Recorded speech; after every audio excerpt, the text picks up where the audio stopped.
Good morning, everyone. Today we are gonna talk about immunity against parasites.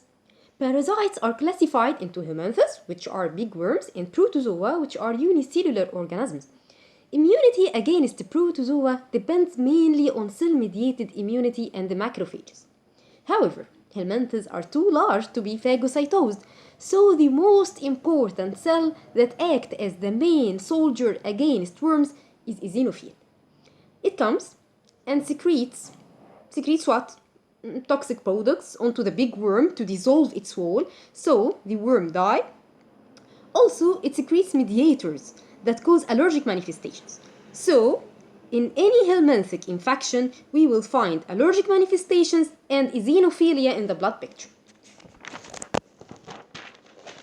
Parasites are very successful in evading immune response, so they cause chronic diseases. Also, they lead to pathologic immune responses that harm the patient more than the parasite itself. First, let's talk about evasion mechanisms used by the parasites. They are either passive, like hiding or changing their skin, or active, as fighting against the immune system. For passive, first mechanism is living inside cells, like plasmodium inside red blood cells, and the toxoplasma. Living in muscles, in protecting cysts, like encysted metacercaria of Heterophis, in between fish muscles. Also, Trichinella spiralis larvae that live encysted in muscles.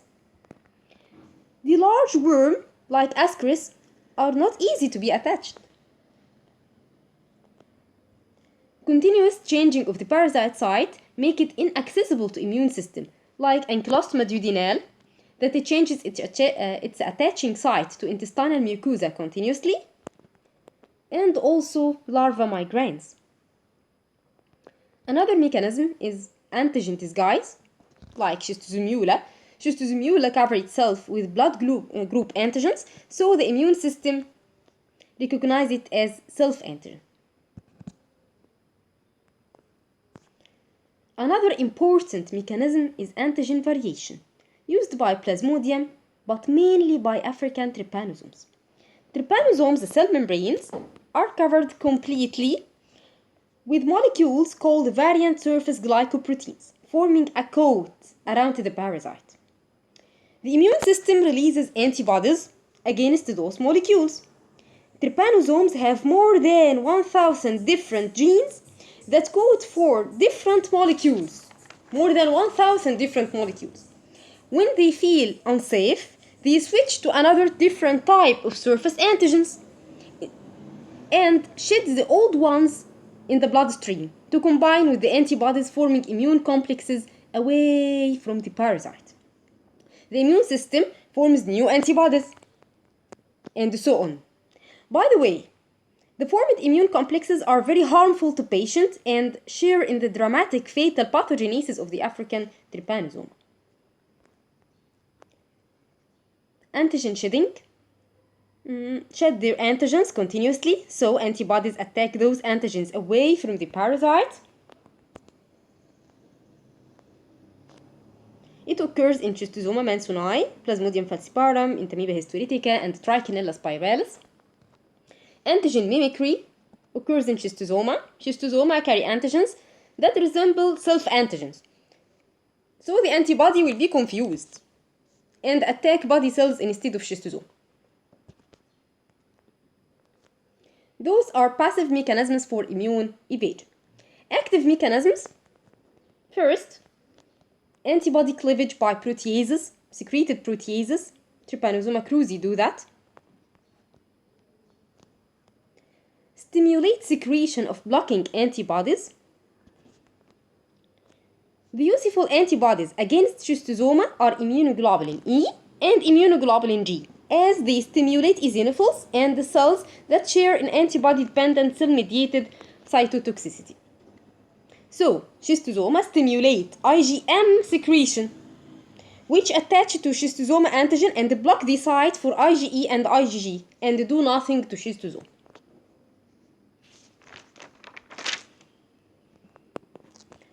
Polyclonal B-cell stimulation, producing large quantity of antibodies causing immune system exhaustion. Some protozoa can survive inside macrophages like Leishmania, Toxoplasma, and the Trypanosoma cruzi. They inhibit destruction functions of macrophages and produce antioxidants. Schistosoma mansoni and the Trichinella spiralis disturb T helper 1 and T helper 2 disturbance. And lastly, causing general or specific immunosuppression occur with Leishmania and Plasmodium. Plasmodium also produce proteins on red blood surface that inhibit B cells and the natural killer cells. Cystodes larvae and Entamoeba histolytica inhibit complement activation. And the Trypanosoma cruzi accelerate decay of C4a and the C3a.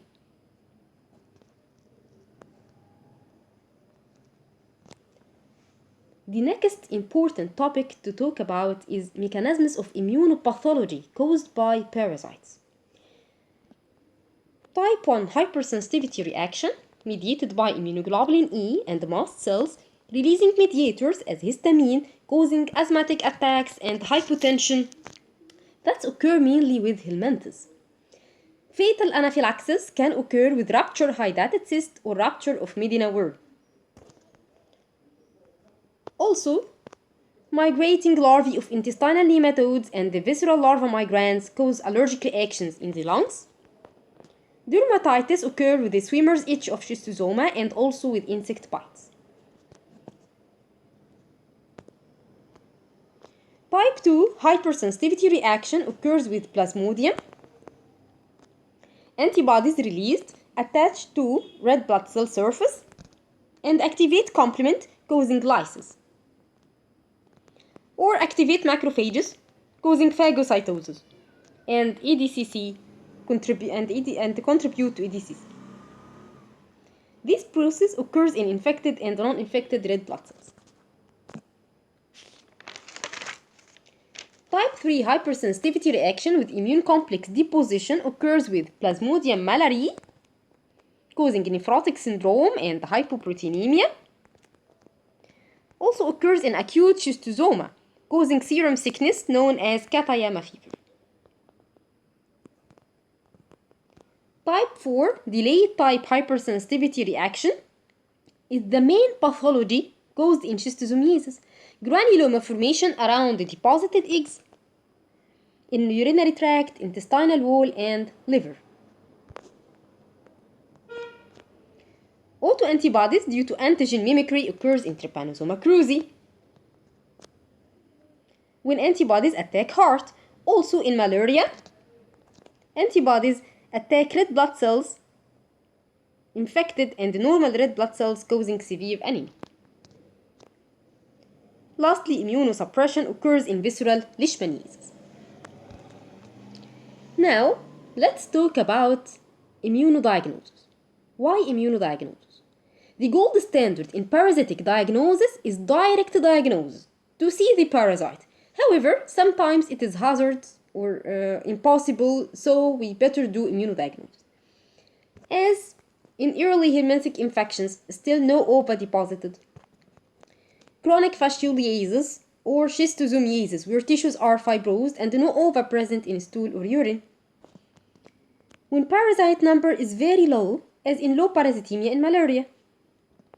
Also used for follow-up. Hazardous direct diagnosis as parasites of brain or heart. Some parasites like Cryptosporidium, as example, need a special stain. Also experienced parasitologists may not be available. And lastly, immunodiagnosis easy to be used in epidemiological studies.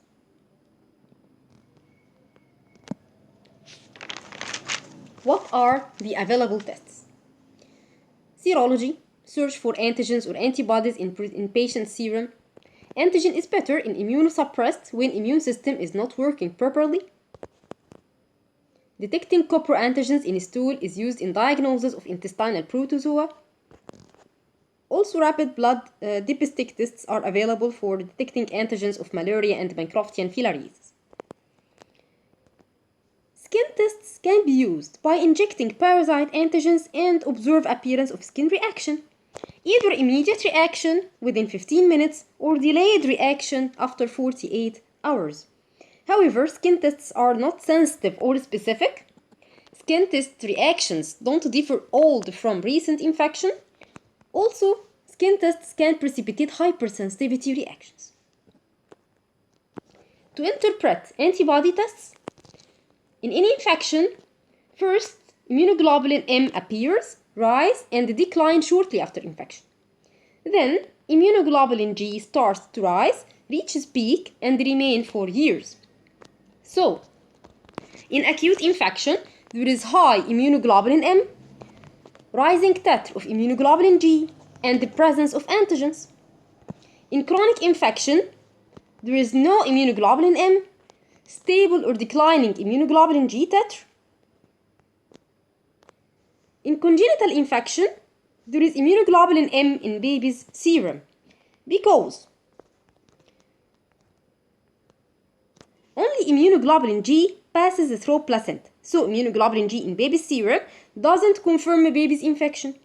Immunoglobulin M doesn't cross through the placenta. So its presence in baby's serum indicates congenital infection. Also, we can diagnose congenital infection by presence of the parasite antigens in the baby's serum. The last thing to talk about is why there is no efficient vaccine against any parasite till now. Obstacles include complex life cycle with many stages, approaches immune system in many organs. Parasite habitat. Intestinal parasites in the lumen of the intestine are hiding from the immune system. Large, complex worms with many antigens with difficult identification and isolation of protective antigens. Immunopathology can develop to vaccine. Also, evasion of immunity produced by the vaccine can develop. Animal models and the limitations in using them in research. Also, there are various strains of the parasite, make the developed vaccine against one strain may be not effective against other strains. Thank you. Wish you all the best. See you in the next lesson.